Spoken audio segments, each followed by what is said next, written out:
Nakakulong na sa PNP Custodial Center sa Camp Crame si Senadora Laila de Lima dahil sa kanyang mga kaso kaugnay sa iligal na droga. Makakasama niya roon sina dating Senador Bong Revilla at Jinggoy Estrada na nakulong noong Justice Secretary pa si de Lima. At gaya ng ibang ikinukulong, sumailalim ang senadora sa tinatawag na booking process. Kasama dyan ang pagkuha ng kanyang fingerprint at pati ng mga mugshots. Nakatutok live sa Campo Crame si Maris Umali. Maris. Mike, Mel, nakapiit na nga dito sa PNP Custodial Center sa loob ng Camp Crame si Senadora Laila de Lima matapos nga yang ilabas ng Muntinlupa Regional Trial Court Branch 204 ang warrant of arrest laban sa Senadora sa kaniyang dating driver bodyguard at dating karelasyon na si Ronnie Dayan at sa dating Bucor Chief na si Rafael Ragos. Ito ang mga mugshot ni Senadora Laila de Lima matapos siyang dalhin sa Campo Crame kaninang umaga. Nakalagay ang Criminal Case 17-165 dahil sa paglabag sa Republic Act 9165 o Comprehensive Dangerous Drugs Act. Suot pa rin ni de Lima sa larawan ng kanyang trademark na scarf.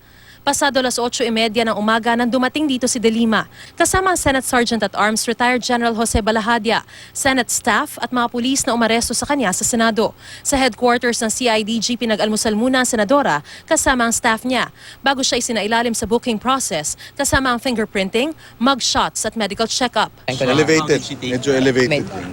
Medyo mataas, no, sir? No?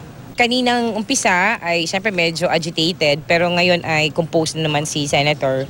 Hindi naman po, nag-normalize po. Nung nag-normalize, that's the time na nag-decide po na to return the warrant.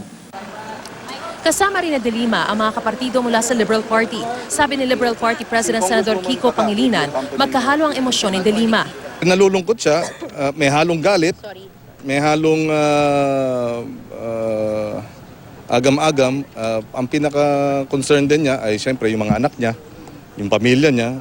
Of course, the other thing is yung kanyang seguridad. Isang kwarto sa loob ng PNP Custodial Center ang gagamiting kulungan ni de Lima.